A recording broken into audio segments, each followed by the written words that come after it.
So, we get some pretty good information in this episode, a lot of clues, and I think by the end of the episode it's kind of obvious who's really behind all this. So we start off at the hospital with Samir. We find out she's going to be okay. She got blood to the head. Her friend's got damage too.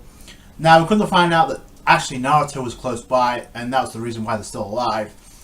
And he also killed the dude that actually got possessed, that ended up causing the attack.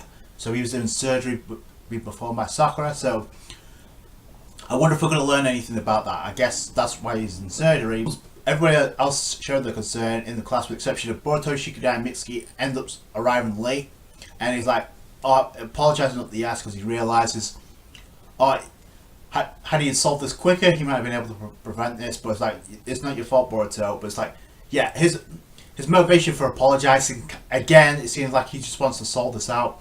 But now he realises the threat of having one of his friends not only targeted but also being hurt because of it. So it gives it a sense of maturity and a realization, which hopefully he's going to soon realize that, because actually Naruto shows up and he pulls him by the ear and he shows him the guy who's responsible for attacking them, and he realizes, he's like, yo, listen, this is not a kid game for you to play detective anymore. This is about you don't know what it's like to be on the battlefield, which, to be honest, did sound a little bit hypocritical coming from Naruto, considering that's exactly how it was for Naruto back in the day. But I think it's because he knows that, and he's trying to play it to Boruto.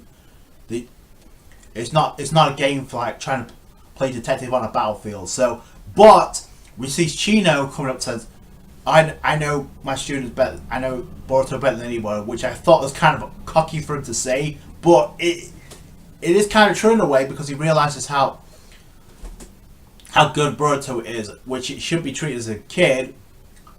He says we should treat him like an adult. So from now on I'm gonna start treating him like an adult, which is kind of cool. I still think it's this way of kind of like lecturing Naruto in a way, so understand your child a little bit better. So that's kind of cool. We go off to where I guess Boruto and company get motivated to actually solve this quicker, so they actually come up with a plan to like spread out everyone so they can actually cover more ground.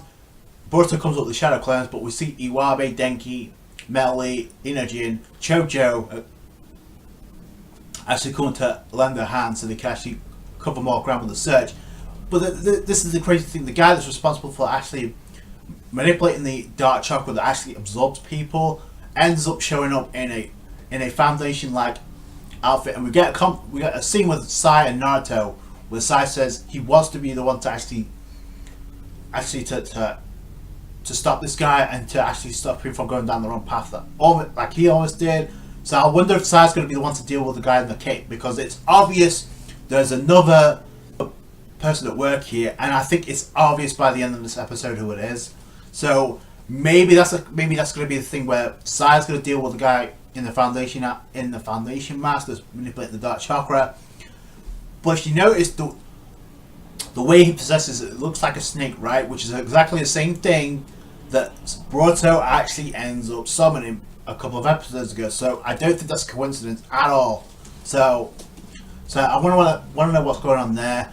Actually, speaking of Sai, he ends up showing up on the scene of the crime, and he finds another plant, which I guess is another indication that Hashirama cells are nearby. So we get another scene at the hospital with Samir, where her friends actually checked out the hospital so they can go to see the parents, and you see this shot. Maybe it looks a resentment or jealousy even, which is funny because jealousy could sometimes usually leads to anger, right?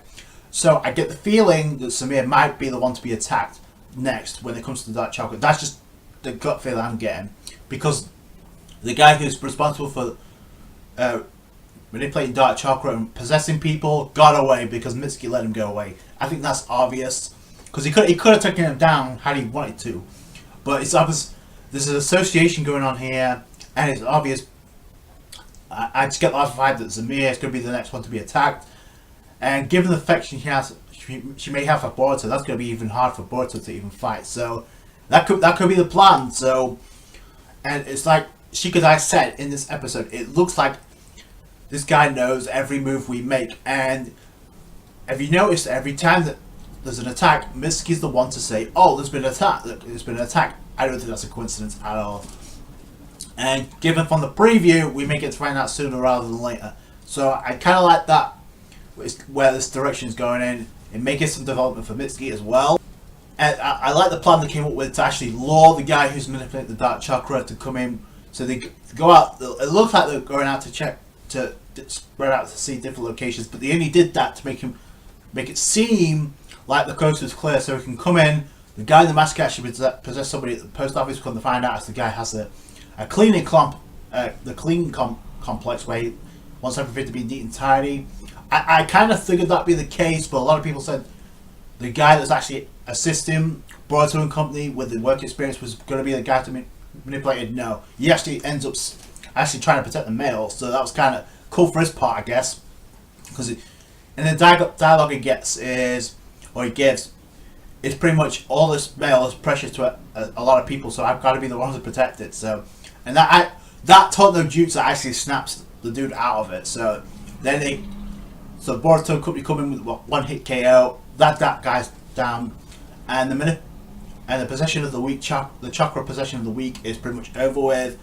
The guy actually ends up dipping, and we see Chocho and Metal as well as Mitsuki giving chase, and they chase him off to a sewer because they can't go any further because they lose him. Mitsuki ends up following him and lets him go off.